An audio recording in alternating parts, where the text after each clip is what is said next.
서울에 봄이 왔다.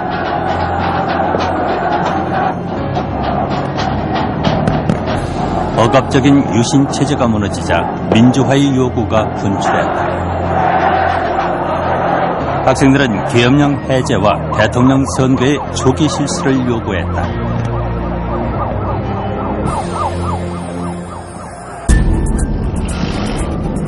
유력 정치인들의 발걸음도 빨라졌다.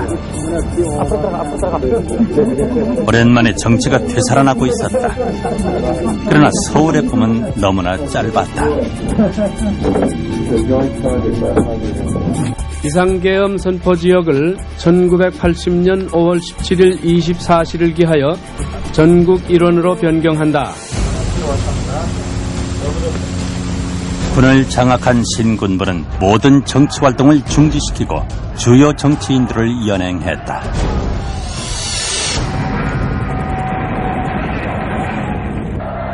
계엄이 전국으로 확대된 5월 18일 광주 시민들은 신군부의 집권기도에 저항했다. 그러나 총칼로 무장한 계엄군의 무자비한 진압으로 이들의 저항은 열흘 만에 참혹하게 끝났다. 공식 집계된 민간인 사망자만 166명. 이 유혈 사태는 한국 현대사의 치명적인 상처가 됐다.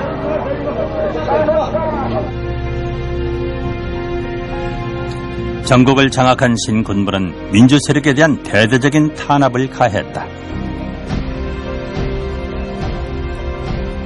김대중은 군사재판에서 내란 음모 혐의로 사형을 선고받았다.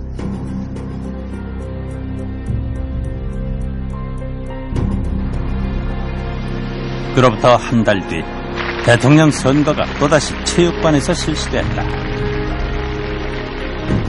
신군부의 수장 전두환이 대의원 2,525명 중 2,524명의 표를 얻어 대통령에 당선됐다. 나는 국헌을 준수하고 국가를 보위하며 국민의 자유와 공의의 정진에 노력하고. 일순간 모든 사회 분야는 공포감에 휩싸였다. 사회 정화의 슬로건이 내걸렸고 대규모 숙정이 이어졌다. 군사시설인 삼청교육대엔 불량배 소탕을 명분으로 3만 8천여 명의 사람들이 수용됐다. 이들의 인권은 철저히 무시됐다.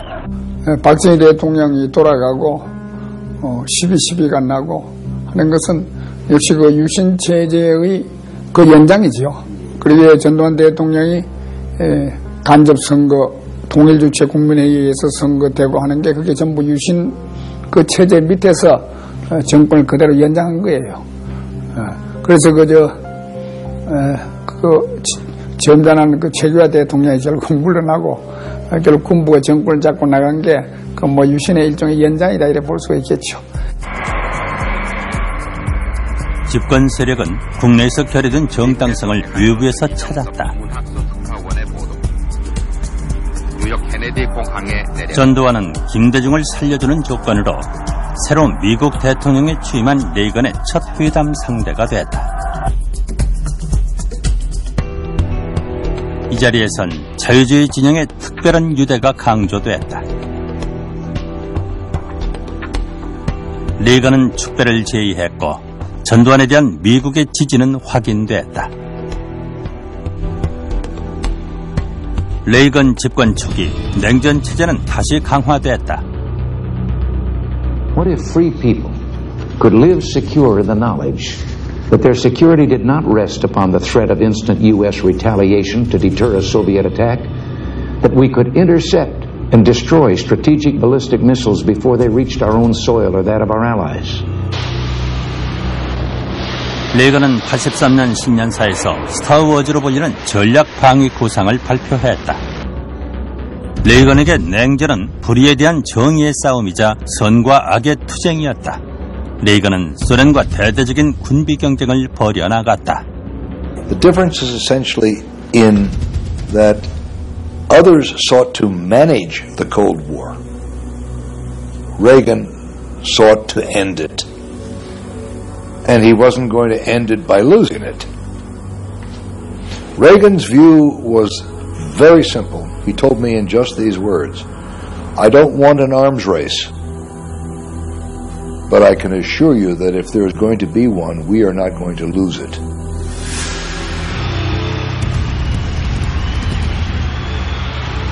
(84년) LA 올림픽에 공산권 국가들은 대부분 참석하지 않았다. 미소년 냉전의 대결 구도가 다시 본격화됐음을 알리는 신호였다.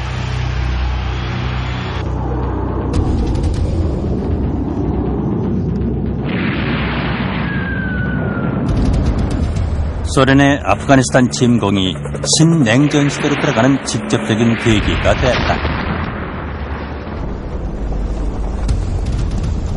미국은 무자헤딘을 통해 대리전을 전개했다. 20만 명의 게릴라를 미제 무기로 무장시켰고 초현대식 스팅어 미사일도 제공했다. 베트남에서 미군이 그랬던 것처럼 소련은 아프가니스탄에서 수렁에 빠져들었다.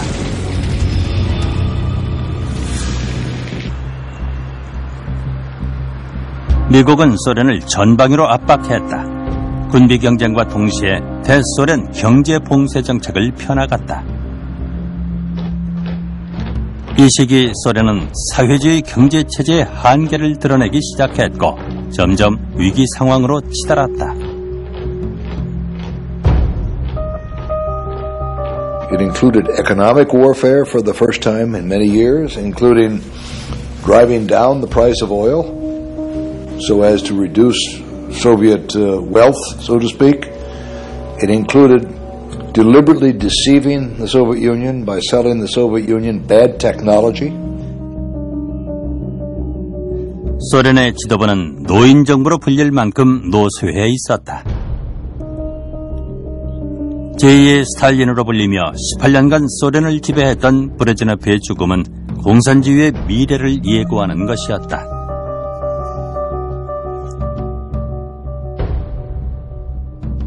레이건은 혼자가 아니었다. 레이건은 그의 정치적 동지인 대처와 함께 이념적인 공세를 강화했다. 그들은 공산주의의 몰락을 확신했으며 자본주의 진영의 신자유주의 이념을 제창했다. The march of freedom and democracy, which will leave Marxism, Leninism on the ash heap of history as it has left other tyrannies which stifle the freedom and muzzle the self-expression of the people.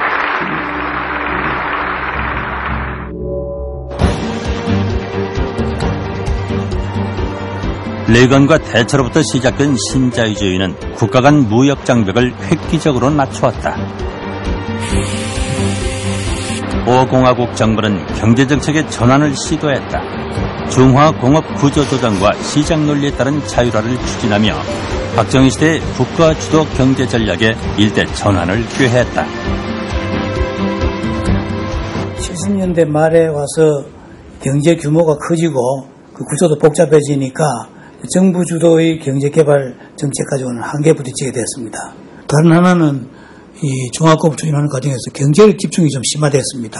그래서 경제력 집중 심화를 막고 또한 종합공업의 그 부실을 없애기 위해서 정부가 부득이 과거와 같은 정부 주도의 경제개발 정책을 지향하고 시장 주도로 민간에서 경제가 자율적으로 이루어지도록 하는 정책을 추진해 왔는데 본인은 무슨 일이 있어도 물가 오름세만은 반드시 저지하고야 말겠다는 것을 경제 시책 중 가장 으뜸가는 과제로 추진해 왔으며 앞으로도 이를 계속 줄기차게 추구할 방침입니다.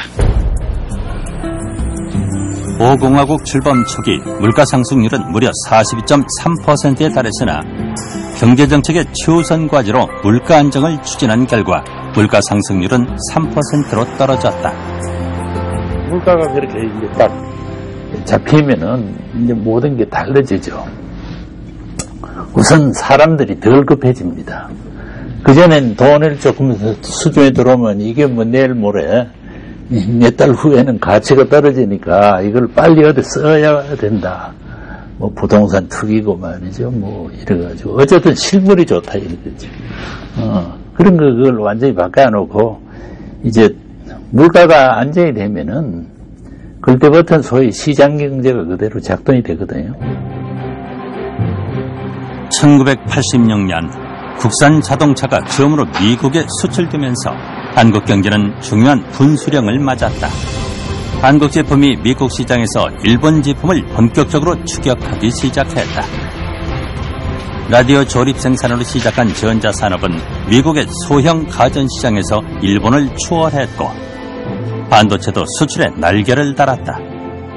Now here is how the American market looked about 7 years ago. The Japanese dominated all kinds of products from low-priced items up to the high-priced goods. But then the Koreans and the Taiwanese went and captured the transistor radio market in America because the Koreans have much cheaper labor in Japan. Same thing with clock radios, and the same thing with low-priced audio goods. Moving right along. This is the low-price microwave oven category. The same thing, it's going Korean. Those tiny little tummy TVs. Color TV. This is the battle line right now. The 13-inch color television set right here. Samsung and Gold Star are just about to, maybe they have got this category. They are challenging, but they have yet to dominate the larger color television, the larger microwave, the videotape recorder, and the Koreans, however, are just starting to sell VTRs. Cars back here. Now you'd think they'd have a ways to go on cars. 미국과 일본 사이에 벌어진 무역 분쟁도 한국에겐 호재로 작용했다. 이 시기 미국의 대일본 무역 적자는 429억 달러에 달했고 일제 상품의 수입 러시 속에 미국 제조업체는 위기를 맞았다. 일자리를 잃은 미국 자동차 회사 노동자들이 일제차를 부수는 사태까지 벌어질 정도였다. 1985년 선진 5개국 재무장관들은 미국 달러화의 안정을 위해 인위적으로 일본 엔화와 독일의 마르크화를 평가절상했다. 이 결과 세계 경제는 저달러, 저금리, 저유가의 3조 호황 시대를 맞게 됐다. 85년 9월 21일에 프라자 협정이라는 게 있었어요. 그래가지고서 미국의 달러가 이 다른 나라의 화폐에 비해서 평가 절하가 되어버렸습니다. 이제 그런 과정 속에서 세계 금리도 엄청나게, 국제 금리가 엄청나게 내려가 버리고 원자재 가격이 엄청나게 더 떨어졌어요. 그 기름값이 한동안은 10불 이하로도 내려갔었습니다. 80년대 초에 34불 하던 기름값이.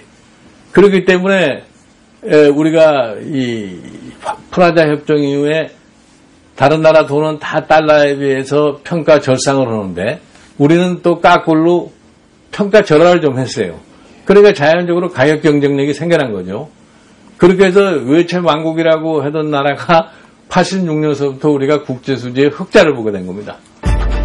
우호적인 국제 환경을 이용해 한국 경제는 빠르게 성장했다. 연평균 경제 성장률이 10%를 넘었으며 86년엔 처음으로 31억 달러의 무역 흑자를 기록했다. 이것은 한국 경제가 한 세기에 걸친 고도 성장의 결과 드디어 자립 경제에 도달했음을 상징했다. 안정화 시장이가 물가 잡히고 물가 잡히니까 시장 경제에 할 수 있고 또 물가 잡히니까 개방을 할 수 있고 그러니까 또 개방에 따라서 또 이 우리 국내 자원이 그 비교 우에 있는 쪽으로 이제 배분이 되고 그러니까 이제 소위 토끼 3마리 다 잡는 거죠. 예, 무슨 물가가 안정되니까 수입을 개방해도 국제 수지가 악화가 되는 게 아니라 자꾸 올라가는 거지. 경쟁이 능력이 생기니까 수출은 잘 되고, 그러니까 국제 수지도 개선. 그러니까 그 86년에 우리나라가 이제 국제 수지가 처음으로 흑자가 됐거든요. 그건 처음으로 해방 후 처음으로 된 거예요. 그러니까 대단한 역사적인 일이죠.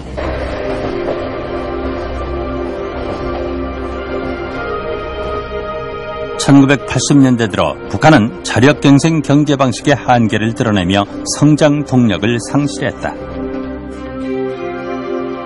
김일성은 독자 노선을 추구한 지 23년 만에 소련을 방문했다. 그의 목적은 새로 등장한 소련 지도부의 의중을 탐색하는 것과 그동안 악화된 무역 관계를 복원하는 것이었다.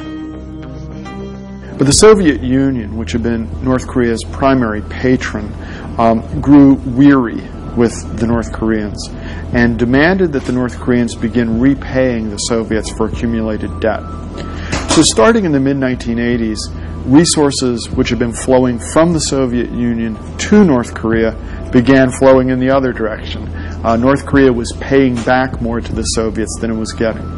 It also ran into problems in the agricultural sector around this time. 김일성은 소련에 이어 동유럽 7개국을 방문했다.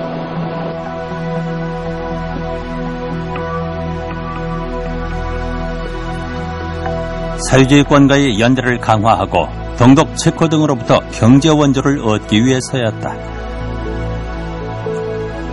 그러나 김일성의 기대와는 달리 동유럽에도 새로운 변화가 일어나고 있었다. 폴란드가 그 변화의 태풍의 눈이었다. 1980년 레닌 조선소 전기공 출신의 바웬사는 자유노조 연대를 조직해 민주화와 경제개혁을 요구했다. 폴란드 공산정부는 계엄을 선포하고 이들의 요구를 억압했지만 폴란드에서 시작된 민주화 바람은 점차 다른 북유럽 국가들로 퍼져나갔다. We didn't know whether the Soviet Union was going to attack Poland or not, because the Polish people, having been inspired by John Paul II, Pope John Paul, were in a very independent mood, and they challenged the authorities. So Poland was basically the key to everything. If Poland could be made to fall, the communist government could be made to fall, the rest of it could come tumbling down, like the dominoes or the building block. 동유럽 경제는 위기에 직면하고 있었다.